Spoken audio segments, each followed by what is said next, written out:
오늘 우리가 함께 나눌 말씀은 이사야 11장 1절부터 9절까지 말씀입니다. 이사야 11장 1절부터 9절까지 말씀입니다. 이사야 11장 1절부터 9절까지 말씀.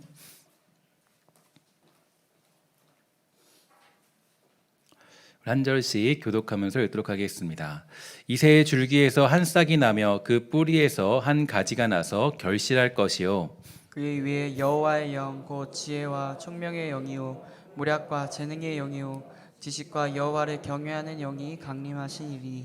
그가 여호와를 경외함으로 즐거움을 삼을 것이며 그의 눈에 보이는 대로 심판하지 아니하며 그의 귀에 들리는 대로 판단하지 아니하며 공의로 가난한 자를 심판하며 정직으로 세상의 겸손한 자를 판단할 것이며 그의 입에 막대기로 세상을 치며 그의 입술의 기운으로 악인을 죽일 것이며 공의로 그의 허리띠를 삼으며 성실로 그의 몸의 띠를 삼으리라. 그때 이리가 어린 양과 함께 살며 표범이 어린 염소와 함께 누우며 송아지와 어린 사자와 살진 짐승이 함께 있어 어린아이에게 끌리며 암소와 곰이 함께 먹으며 그것들의 새끼가 함께 엎드리며 사자가 소처럼 풀을 먹을 것이며 젖 먹는 아이가 독사의 구멍에서 장난하며 젖된 어린아이가 독사의 고래에 손을 넣을 것이라. 함께 있습니다. 내 내 거룩한 삶 모든 곳에서 해됨도 없고 상함도 없을 것이니 이는 물이 바다를 덮음같이 여호와를 아는 지식이 세상에 충만할 것임이니라. 아멘. 오늘 우리가 보는 본문은 이제 궁극적으로 이 무한한 영광이고 또 우리가 누리게 될 그 나라와 기쁨의 날을 묘사해주고 있습니다. 다만 이 날이 선포되고 있는 현실적인 이유가 있는데요. 그 이유는 바로 현재 남유다 왕국에 닥쳐올 그런 위기 때문입니다.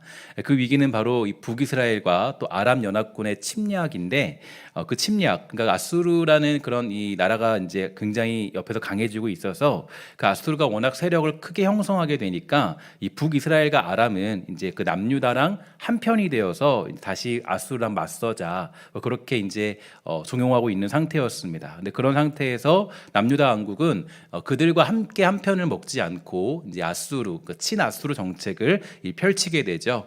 그러니까 이제 화가 난 북이스라엘과 이 아람 연합군이 이제 그 남유다를 이제 치려고 했고 그런 상황이 벌어지는 게 바로 이 본문의 내용이죠.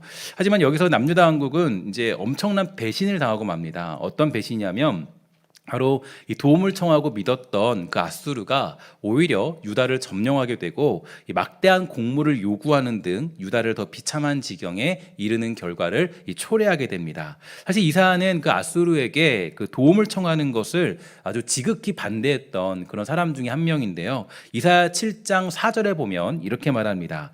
그에게 이르기를 너는 삼가며 조용하라. 르신과 아람과 르말리아의 아들이 심히 노할지라도 이들은 연기나는 두 부직갱이 구루터기에 불과하니 두려워하지 말며 낙심하지 말라. 이렇게 얘기하고 있습니다. 즉 이 베가와 이 르신의 연합군을 크게 우려하여서 경거망동하지 말고 아수르랑 그렇게 이제 친하게 지내지 말고 그냥 하나님을 믿고 굳게 기다리면 그들은 별거 아니다. 이렇게 이야기해주고 있는 것입니다. 이유가 있습니다. 그러니까 이사야는 그 아수르에게 도움을 청하는 것이 그러니까 얼마나 무서운 결과를 초래하게 되는지를 너무 잘 알고 있었기 때문이죠. 이사야 7장 17절부터 20절에 보면 그 내용이 잘 나타나고 있는데요. 여호와께서 왕과 왕의 집안과 왕의 백성에게 저주를 내리실 것입니다. 그러한 일들은 에브라임이 유다로부터 갈라져 나간 이후로 겪어보지 못한 일들일 것입니다. 주께서 아시리아 왕을 보내셔서 왕을 치게 하실 것입니다.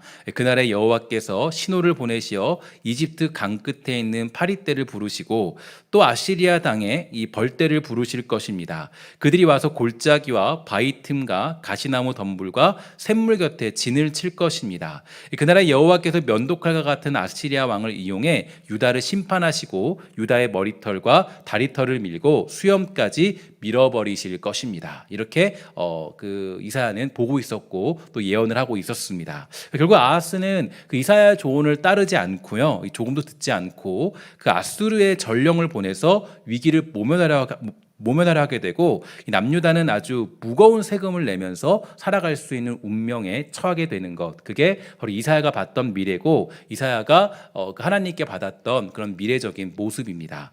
이사야는 이제 사실 좀 선지자로 봤을 때 그는 비운의 선지자고요. 또 동시에 이 비전의 선지자라고 말할 수 있게 되는데요. 제가 지난주에 이 설명드렸듯이 이사야가 왜 비운의 선지자였는지 거기에 대해서 이 설명을 잘 드렸죠. 그래서 그는 정말 비운의 선지자다라고 말씀을 드렸고, 또 오늘 우리가 볼 수 있는 한 가지는 그는 이제 비운의 선지자일 뿐 아니라 이 비전의 선지자라는 것도 볼 수가 있게 됩니다. 일단은 그 이사야는 이 소경과 귀머거리에게 하나님의 나라를 선포해야 합니다. 심지어 그들이 하나님의 나라를 깨닫고 돌아올까 조심하여서 그렇게 하나님의 나라를 선포해야 되는 그런 비전을 가지고 있는 사람이고요. 이게 참 애매합니다. 분명히 하나님의 나라를 그들에게 가르쳐야 되는데 상대방이 누구냐면은 소경이에요. 또 귀머거리예요. 그러니까 아무리 말해도 들을 수 없는 상황을 그렇게 묘사해주고 있다라는 거죠. 그러니까 사실 이게 우리의 가슴을 놀라게 만들고, 도대체 믿음 생활이라는 게 뭐냐, 예수 믿고 살아가는 게 뭐냐, 우리가 어떻게 이 땅 가운데 이렇게 예수를 믿고 살아가야 되냐는 그런 질문을 할 수밖에 없는 상황이 그 이사야가 처한 그런 현실이라고 볼 수가 있겠죠. 그러니까 저는 오늘 이 본문을 조금 곰곰이 묵상하면서 지금까지 봤던 이사야의 모습과 오늘 본문을 조금 자세히 묵상해 보면서 생각해 보았습니다. 지금 오늘 이 선포되는 비전의 메시지가 이사야 상황에서 어떤 의미를 담고 있고, 또 우리가 어떤 걸 깨달아야 되고, 또 어떤 것들이 하나님이 이 시대 가운데 말씀해 주시는 그런 내용인가에 대해서 다시 한번 살펴보게 되었는데요. 일단 저는 먼저 세 가지 정도로 이 말씀을 조금 깨닫는 순서들을 정해봤습니다. 첫 번째로는 이 말씀이 나에게 주는 메시지가 뭔가, 그 다음에는 이 교회에 주는 메시지는 무엇인가, 또 우리 사랑하는 성도들에게 주는 메시지는 어떤 것일까, 이 세 가지 정도로 한번 분석을 해봤는데, 이제 제가 첫 번째로 이제 그 도달한 사실은 저와 목회자들에게 주는 메시지가 있었습니다. 그 메시지는 바로 이 복음 전하는 것을 두려워하지 말라라는 그런 메시지를 깨달을 수 있었습니다. 사실 요즘 시대를 사는 설교자들에게 가장 큰 어떤 이 어려움과 또 우려는 어떤 것이냐면 이 땅의 지식의 평준화예요. 그러니까 이전 시대만 해도 그래도 이 목회자들은 조금 일반 사람들보다 좀 더 이 수준이 높은 학력을 가지고 있었고요. 하지만 지금은 좀 다르죠. 대부분이 대졸 학력을 가지고 있고, 이 미디어의 보급은 지식을 쉽게 접할 수 있는 그런 상황을 만들어 주었습니다. 그러니까 제가 앞에서 하는 어떤 실력적인 그런 메시지, 제가 지식적인 것을 풀어놓아서 여러분들에게 영향을 끼치는 것은 굉장히 불가능한 일이죠. 저의 논리보다, 저의 생각보다, 제가 가진 경험보다 여러분들이 더 나을 경우가 많이 있고 더 대단한 생각을 하는 경우가 굉장히 많이 있기 때문입니다. 그래서 이 설교를 앞에 제가 이제 섰을 때 굉장히 좀 두렵고 떨리는 것은 저의 지식들이 조금 부족할 수도 있고 저의 어떤 문제들도 있을 수 있기 때문에 이게 설교하는 게 사실 만만치가 않거든요. 그러니까 설교한다는 것은, 앞에서 연설을 한다는 것은 뭔가 지식이 뭔가 있어야 되잖아요. 근데 사실 그런 걸로 여러분들을 압도한다라는 것은 제가 이 자리에서는 지금 이 시대로서는 불가능하다라는 그런 생각을 하게 됩니다. 그래서 이 설교라는 건 만만치 않은 이유가 여기에 있죠. 논리와 지식과 경험, 이런 사실이 여러분들을 압도한다는 것은 불가능하기 때문입니다. 그래서 제가 만약에 저의 실력으로 여기 서 있으면 설교라는 건 은혜가 될 수 없어요. 그러니까 이 막막함을 이사야는 이 부름받을 때부터 알았습니다. 이사야 6장 9절과 10절인데요. 이렇게 말했습니다.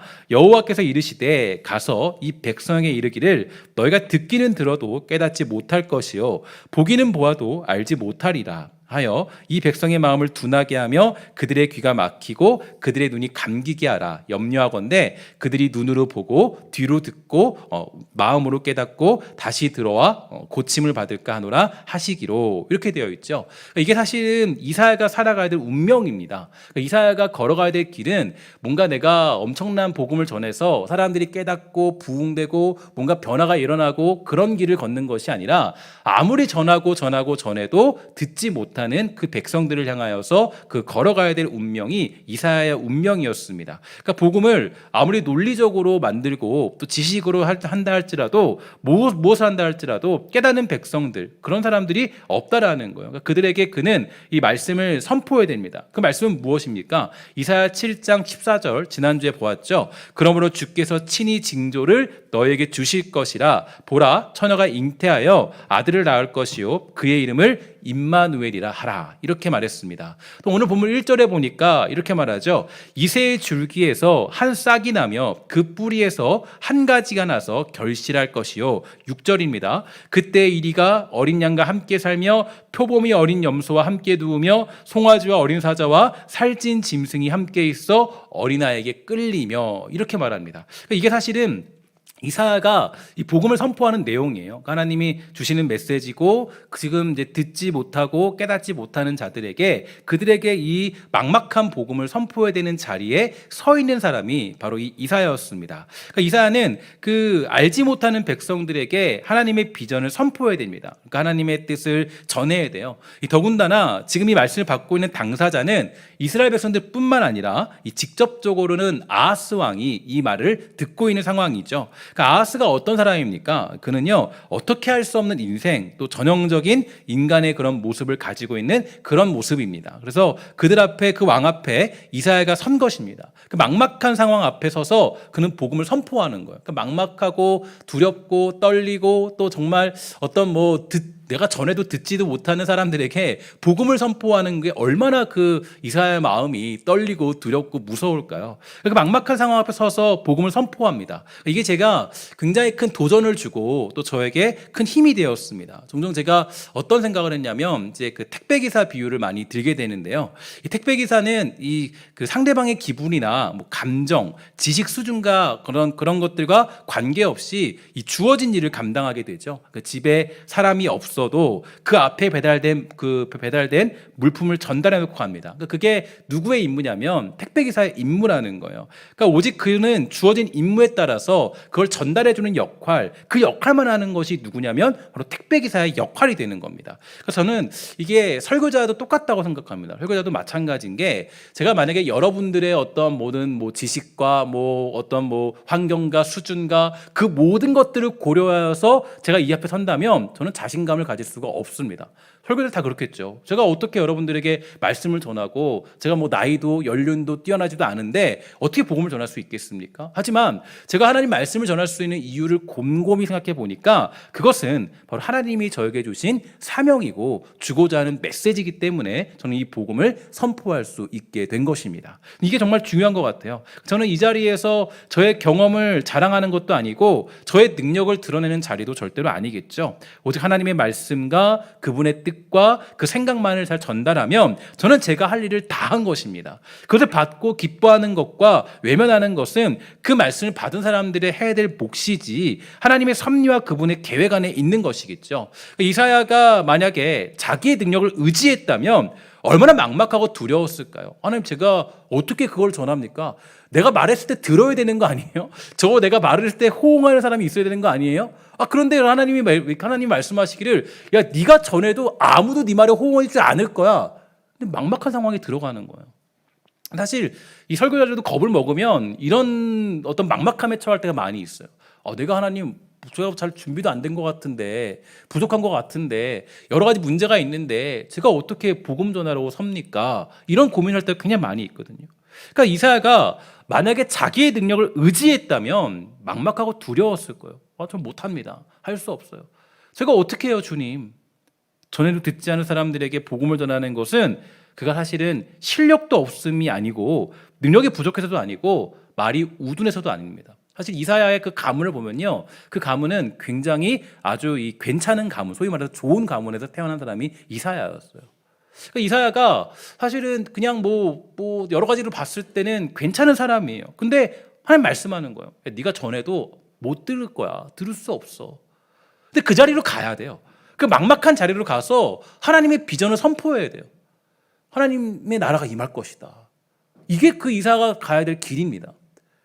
그러니까 이게 저는 설교자 같은 저와 같은 목회자들에게는 굉장히 중요한 메시지가 되는 거죠. 그러니까 우리가 내 경험을 의지하고 내 생각을 의지하고 내가 가진 어떤 능력을 의지하면 여러분들 앞에 서는 거는 불가능한 겁니다. 그런데 제가 여러분들 앞에서 감히 말씀을 선포하고 또 이 자리에서 제가 설교를 진행하고 하나님의 나라를 선포할 수 있는 이유는 다른 이유가 아니라 하나님이 저에게 주는 사명이 있고 하나님이 주시는 그 놀라운 메시지가 있기 때문인 줄 믿습니다. 이게 저는 유일한 자신감을 생각해요. 이와 비슷한 장면이 하나 있는데 바로 출애굽기 3장에 보면요, 아주 잘 나타나는 사람이 있죠. 3장 11절에 보니까 이렇게 되어 있습니다. 이 모세가 하나님께 아뢰되 내가 이스라엘 자손에게 가서 이르기를 너희의 조상의 하나님이 나를 너희에게 보내셨다 하면 그들이 내게 묻기를 그의 이름이 무엇이냐 하리니 내가 무엇이라고 그들에게 말하리이까. 여러분 모세 기억나시죠? 모세가 하나님께 부름받았을 때 모세는 두려웠습니다. 하나님, 제가 지금 잘난 것도 없어요. 저 왕의 자녀도 아니에요. 지금은 저는 거의 뭐 도망자 인생 살고 있어요. 제가 복음 전한다고 하나님 말씀 선포한다고 누가 듣겠습니까? 이게 사실이잖아요. 이게 그의 운명이에요. 그러니까 사실은 그 모세가 복음을 그 하나님의 그 구원하신다는 사실을 들고 갔을 때 그거를 믿어줄 사람은 아무도 없어요. 사실은.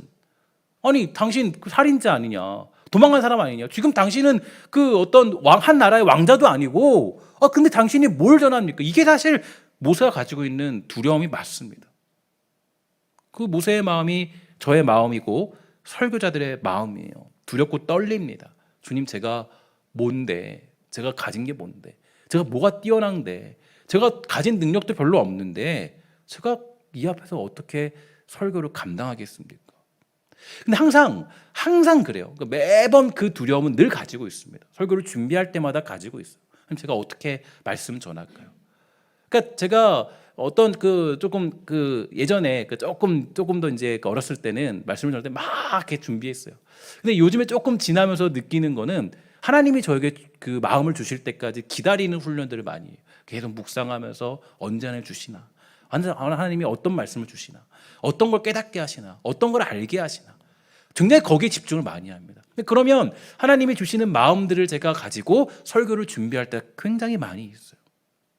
모세의 마음이 사실 이사야의 마음이고 또 저의 마음이기도 합니다. 그때 하나님이 말씀하시죠. 12절입니다. 우리 함께 읽도록 하겠습니다. 시작. 하나님이 모세에게 이르시되 나는 스스로 있는 자이니라. 또 이르시되 너는 이스라엘 자손에게 이같이 이르기를 스스로 있는 자가 나를 너희에게 보내셨다 하라. 아멘. 이게 유일한 설교자의 자신감이에요. 제가 회복해야 될 자신감이었습니다. 저와 같은 사람들, 동역자 같은 사람들, 또 그런 용기자 담대함이 여기에 있는 거죠. 여러분, 신학생들이나 또 이렇게 어떤 목회자들이 이 자신감 없으면요, 이 주의를 감당할 수가 없어요. 스스로 계신 그 하나님이 나를 보내셨다. 그 자신감을 잃어버리기 시작하면 그때부터는 설교고 찬양이고 뭐고 아무것도 할 수 없어요. 왜냐? 우리가 뭐 잘난 것이 있다고, 제가 뭐 잘난 거 뛰어난 것이 있다고 여러분들에게 말씀을 전하고 복음을 선포할 수 있겠습니까? 이게 제가 이사야서를 보면서 저에게 개인적으로 저에게 주시는 하나님의 깨달음이었습니다. 저는 이 자신감이 없으면요, 저는 앞에서 설교할 수 없겠죠.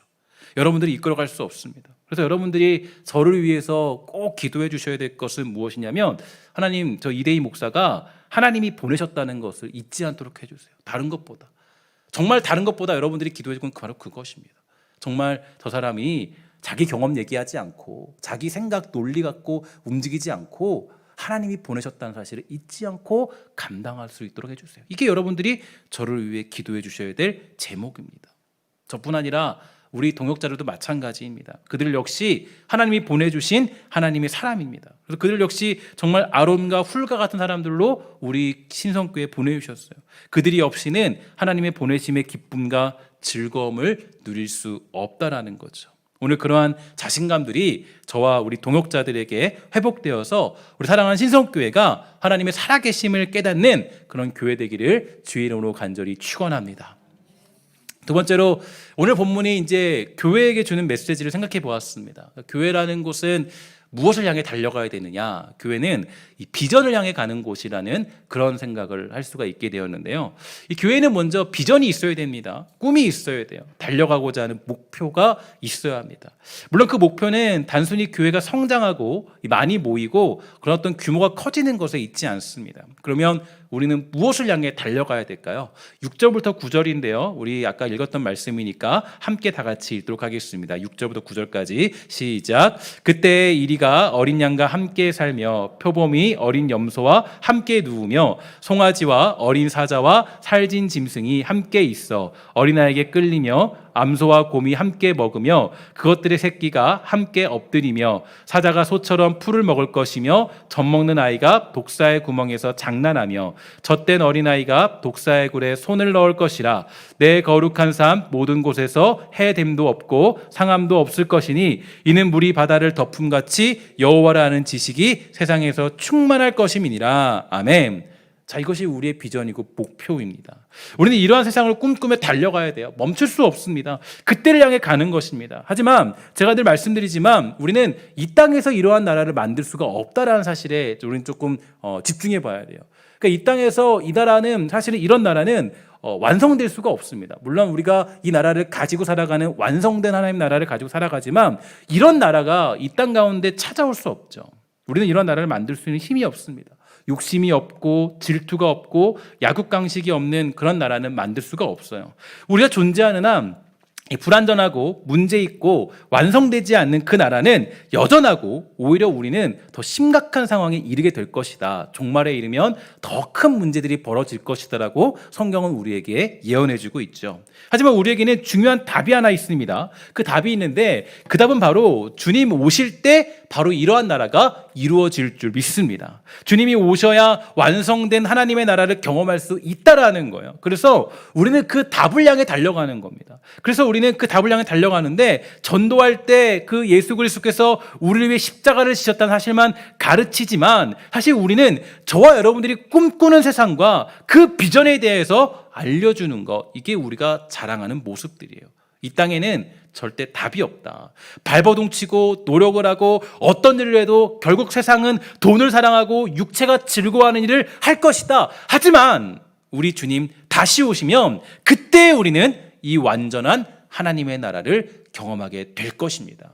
이게 우리가 가지는 비전이고 목표라는 거예요. 이게 좀 더 어떤 좋은 나라를, 좀 더 나은 나라를 만들기 위해서 아둥바둥되는 사람들에게 선포해줄 메시지입니다. 그래서 교회는요, 그 비전을 향해 달려가야 돼요. 디모데후서 4장 5절부터 8절까지 보면요, 바울은 이렇게 고백하죠. 그러나 너는 모든 일에 신중하여 고난을 받으며 전도자의 일을 하며 내 직무를 다하라. 전제와 같이 내가 벌써 부어지고 나의 떠날 시각이 가까웠도다. 나는 선한 싸움을 싸우고 달려갈 길을 마치고 믿음을 지켰으니 이제 후로는 나를 위하여 의의 면류관이 예비되었으므로 주 곧 의로우신 재판장이 그날에 내게 주실 것이며 내게만 아니라 주의 나타나심을 사모하는 모든 자에게 도니라. 아멘. 바울이 고난을 받으면서 전제와 같이 되어서 선한 싸움을 싸우며 달려간 길은 무엇입니까? 잘 고민해 보셔야 돼요. 그는 과연 무엇을 위해서 열심히 뛰고 달려갔을까요? 사람들을 구제하는 일이었습니까? 어떤 사회적인 운동을 일으켜서 이 나라를 변화시키는 게 그의 목표였습니까? 그렇지 않아요. 이 세상에서 답을 찾으려는 사람들에게 말하는 것입니다. 여기에는 답이 없다. 세상에는 그 완전한 하나님의 나라를 만들 수 없다. 오직 예수 그리스도가 오셔야 그 하나님의 나라는 완성될 것이다라는 것을 사도 바울은 목숨 걸고 선포할 수 있던 것입니다. 그게 바로 사도 바울이 살아갔던 인생이었어요. 그러면 왜 우리가 이 땅에서 육체의 소욕을 버리고 거룩한 인생을 살아야 됩니까? 어차피 이 땅에서는 오늘 본문에 나타난 그런 나라가 이루어질 수 없는데 왜 우리는 거룩한 인생으로 변화되어야 됩니까? 그것은 우리가 그 완전한 하나님의 나라가 이루어질 것을 믿는 사람들이기 때문입니다. 나의 삶으로 그것을 보이는 것이에요. 내가 믿는 것, 내가 아는 진리가 틀리지 않았다라는 것을 우리의 삶으로 증명하는 것입니다. 이것이 바로 우리의 삶의 변화가 나타나야 되는 이유이고 우리가 그 거룩한 삶을 추구해야 될 이유입니다. 그래서 우리는요, 착각을 하시면 안 돼요. 교회가 자꾸 뭔가 이 땅에서 뭔가를 가지고 누리려고 하면 안 됩니다. 교회가 자꾸 이 나라에서 어떤 왕국을 세우려고 하면 안 돼요. 최근에 뭐 많은 교회들이 아주 엄청난 빚을 지고 무리하게 교회를 세우려고 하죠. 사람에 맞게, 현실에 맞게 교회를 지을 수는 있습니다. 그러나 마치 교회가 기업처럼, 왕국처럼 교회를 지으려고 하는데 이것만큼 무지몽매한 모습도 없는 거예요. 주님 말씀하셨어요. 그 성전을 보면서 베드로나 뭐 제자들이 막 기뻐했어요. 야, 이렇게 좋은 곳이 있습니까? 주님, 이렇게 멋진 곳이 어딘지 모르겠어요. 주님 말씀하시죠. 야, 저거 내가 금방 무너뜨려 버릴 거야. 아무것도 아니라는 거예요. 이 땅에 세우는 왕국은. 우리는 이 땅에 예배당을 크게 지어서 엄청난 왕국을 세우기 위해서 이 자리에 부름받은 것이 아닙니다. 무리하게 빚을 져서 엄청난 크기로 교회를 지으라고 모인 것은 절대로 아니겠죠. 근데 교회를요, 정말 무지막지하게 지으려고 그래요. 요즘 시대를 보면. 그러면 많은 사람들은 또 건물이 좋으니까 따라갑니다. 주님은 어떻게 보실까요? 이런 면에서 볼 때 우리 교회는 굉장히 저는 소망이 있다라고 생각해요. 정말 딱 수준에 맞춰서, 우리의 현실에 맞춰서. 제가 지금 말씀드리는 걸 오해해서는 안 됩니다. 교회가 뭐 그냥 뭐 판자로 지붕 하나 놓고 그냥 모이면 되지, 그런 논리는 아니에요. 당연히 사람들이 거할 수 있도록 사회적인 여러 가지 현실들을 감안하여 교회를 세우는 건 중요한 일입니다. 우리는 교회의 비전을 재정립해야 돼요. 교회는 이 땅에 머물기 위한 곳이 아니에요. 여러분 잘 기억하셔야 됩니다. 지금 이 이사야가 선포한 비전은 이 땅에 머물라는 그런 어떤 비전이 아니에요. 그 주님 오시는 그날에 이 나라가 완성될 것이다. 우리는 그 나라를 향해 나그네예요. 나그네가 어디 이 땅 가운데 뭐 엄청난 왕국 세우며 살아갑니까?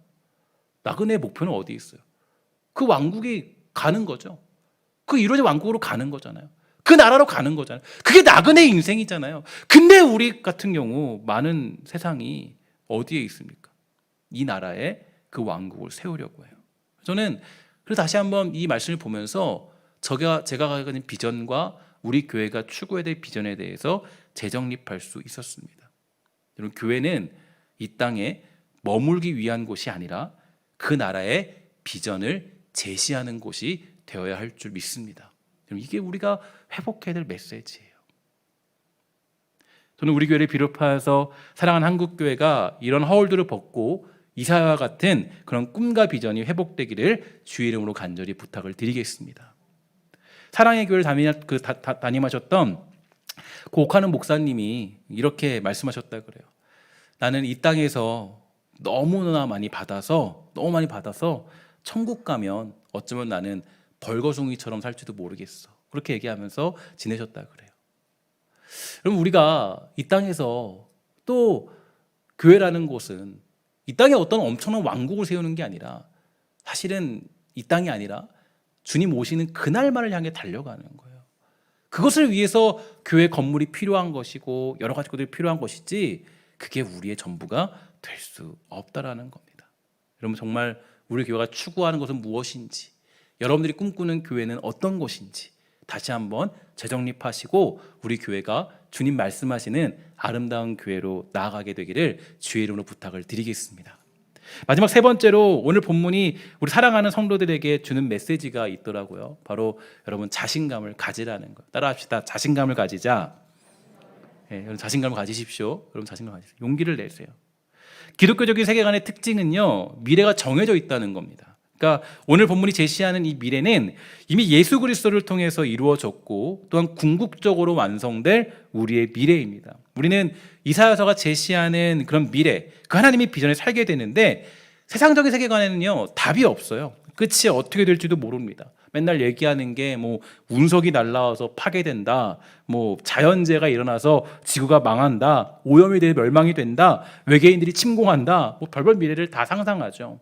미래를 모르기 때문입니다. 답이 없기 때문이에요. 어찌되었든 결론은 죽는다라는 비극입니다. 인간이 가는 곳은 무엇을 해도 절망이에요. 죽음이기 때문입니다. 무엇을 상상해도 무엇을 예측해도 황금기는 없어요. 어찌되었든 죽음이에요. 최근 기사들을 보면요, 너무나 비정한 일들이 많이 생기고 있습니다. 엄마가 자녀를 학대해요. 일선 어린이집에서는 그 작은 아이들을 학대하는 것도 모자라서 그 아이가 토했던 것을 다시 먹였다고 그래요. 무서운 일이죠. 별별 기사들이 다 나와요. 천인 공노할 만한 일들이 수두룩합니다. 종종 좋은 일도 있지만 정말 어쩌다가 그런 일들이 있어요. 돈이 있고 능력이 있고 생각의 수준이 높아져도 불평등은 점점점 심해지고 사람들은 스트레스를 못 이겨서 화를 내고 살고 온갖 원망을 다 쏟아냅니다. 이것이 인간이 가진 현실이고 저와 여러분들이 걸어가는 세상이에요. 예수를 믿고 교회를 다니고 여러분들과 제가 가장 많이 실망하는 것은요, 아직도 현실이 그대로라는 것입니다. 변함이 없습니다. 교회 다닌다고요, 세상이 박수치지 않아요. 아이쿠 무서워라 하면서 세상이 굴복하지도 않습니다. 예수님이 명령하신 것처럼 저 큰 파도가 잠잠해지면 좋겠는데 파도는 더 맹렬해지고 또 우리를 금세 덮칠 것 같습니다. 그게 여러분들과 제가 걷고 있는 이 세상의 모습이에요. 이번 코로나 사태를 지나면서 사람들이 말합니다. 교회라고 전염병에 안 걸린 거 같냐? 그거 아니야. 꼴 봐라. 우습지 않냐? 냉소를 보내요. 저는 그래도 목사죠. 목사라면 하나님이 부르신 특임을 가진 사람입니다. 그럼 저 같은 사람은 어떤 그런 저 정도 능력이면 코로나 같은 것 따위는 그냥 무서워할 필요도 없을, 조심하지도 않아도 안 걸리면 좋겠는데 그렇지 않아요. 저도 조심하지 않으면 전염병에 걸릴 확률은 100%입니다. 이게 저나 여러분이나 세상 사람들이나 모두가 함께 맞닥뜨리고 있는 현실이에요. 그러니까 세상 사람들이 우리에게 냉소를 보내는 것도 당연합니다. 더군다나 교회가, 성도가 어떤 답답한 일들을 일으키려고 한다면요, 그것처럼 남부끄러운 일도 없어요. 그러면 우리가 가져야 할 자신감은 뭘까요? 무엇이 우리의 자신감입니까? 요한계시록에 보면요, 요한이 자주 쓰는 말이 있어요. 바로 이겁니다. 내가 보매, 내가 보니, 이렇게 얘기를 해요.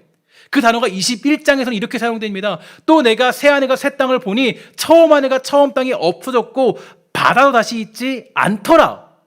결론적으로 얘기합니다. 22장 10절, 또 내게 말하되 이 두루마리의 예언의 말씀을 임보하지 말라, 때가 가까우니라, 이렇게 선포하고 있어요. 저는 이게 바로 우리의 자신감이라고 생각해요. 약속이 이루어진다는 겁니다. 그 새 하늘과 새 땅이라는 그 종말이 우리를 기다리고 있다라는 거예요. 세상 사람들은 끝이 어떻게 될지 몰라서 원형적인 어떤 그런 세계관을 가지고 있다면 우리는 그 원을 펴서 처음과 끝이 있는 직선적인 세계관을 가지고 있습니다. 그럼 우리는 미래를 두려워할 필요가 없어요.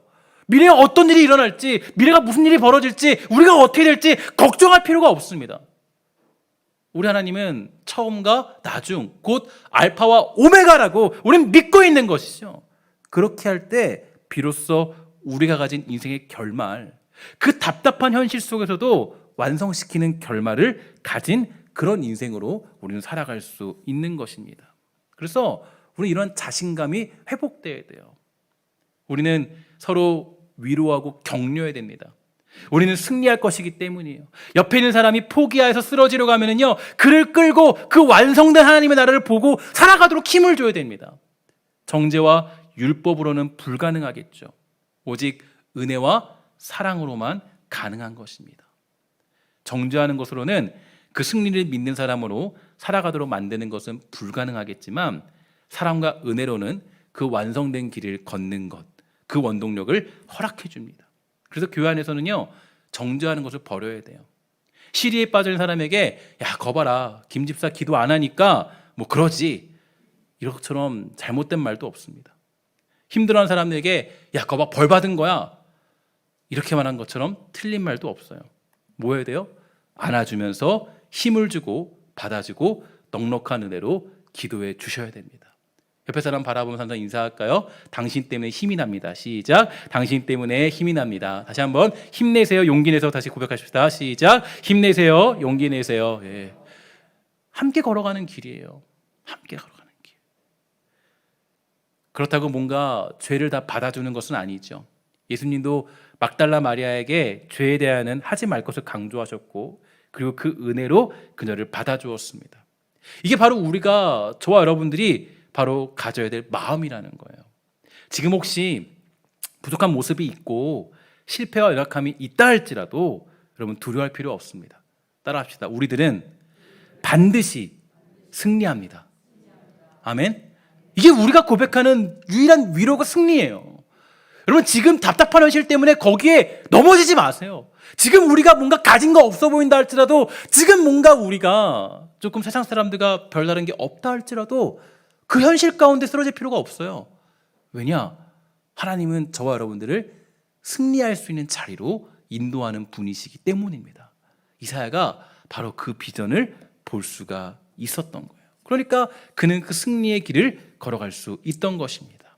저는 오늘 그러한 마음으로 여러분들의 무너진 자존심들, 무너진 삶의 모든 현실들 속에서 다시 한번 예수 믿는 자신과 명예와 즐거움들이 회복되기를 주의 이름으로 간절히 축원합니다. 그래서 우리 신성교회는요, 모두가 그런 자신감이 있으면 좋겠어요. 힘들고 어려워도 주님 만났을 때 우리는 승리자의 길을 걸어갈 것이다. 주님 만났을 때 우리는 승리의 나라 안에 거할 것이다.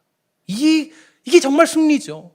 내가 잠시 그냥 뭔가 사업이 잘 됐고 자녀가 잘 됐고 이게 우리의 승리가 아니에요. 우리의 정말 승리는 주님이 다시 오셨을 때 이사야가 봤던 그 비전이 완성된다라는 것을 믿는 게 우리의 진정한 승리예요.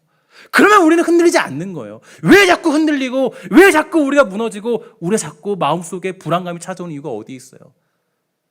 그 승리를 어디서 찾으려고 그러는 거예요? 세상에서 찾으려고 그러는 거예요. 세상에서.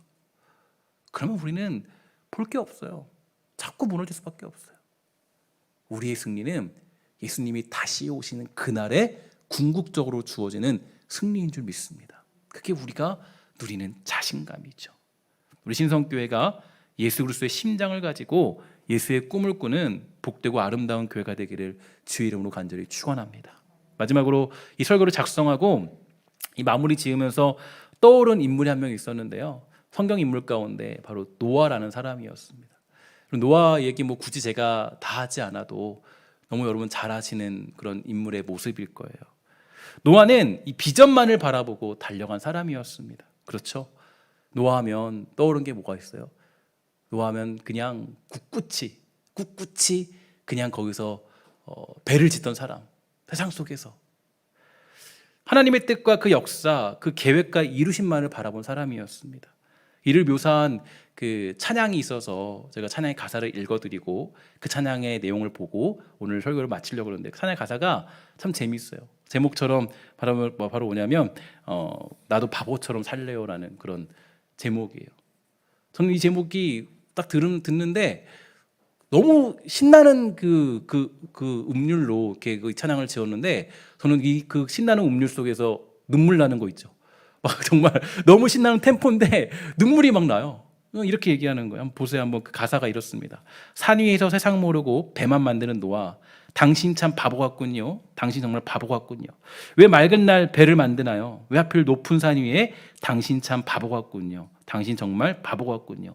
눈부신 해가 하늘 높이 뜨면 비의 약속을 잊을 만한데 날마다 듣는 조롱에 그 외로운 길 포기할 만한데 당신은 어쩜 그리 묵묵히 그 길 가나요? 당신은 어쩜 그리 그 자리를 지켜냈나요? 당신은 어쩜 그리 묵묵히 그 길 가나요? 어쩜 그리 그 자리를 지켜냈나요? 당신 참 바보 같군요. 정말 바보 같군요. 당신 참 바보 같군요. 나도 바보처럼 살래요. 이렇게 얘기했어요. 우리 이 찬양이 저는 참 위로가 되고 힘이 되었습니다. 여러분, 믿음의 길은요, 세상을 인정받는 것이 목표가 아닙니다. 세상 사람들을 다 보내는 대학에 자녀를 보냈다고 기뻐하는 것이 기독교가 아닙니다. 좋은 직장 보냈고 사업 잘 되었고 자신감을 가지는 것이 기독교가 아니에요. 야, 나 이 정도 누렸으니까 이 정도면 예수 믿는 티 나지? 아니에요. 예수 믿는 자신감은 사실은 노아처럼 나도 바보처럼 살래요라는 자신감입니다. 그 나라 믿고 살아가는 것. 우리 혹시 그 영상이 준비돼 있나요? 네. 준비되어 있으면 한번 보도록 하겠습니다.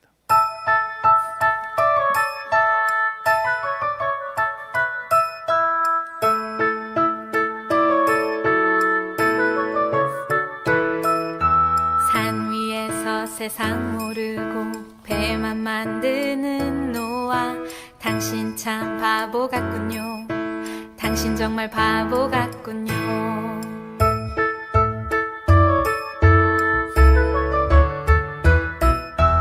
왜 맑은 날 배를 만드나요? 왜 하필 높은 산 위에? 당신 참 바보 같군요. 당신 정말 바보 같군요. 눈부신 해가 하늘 높이 뜨면 비의 약속 잊을 만한데 날마다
바보 같군요.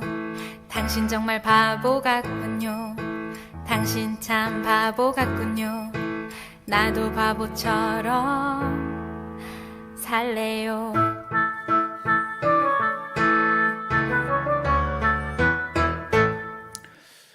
기도하겠습니다.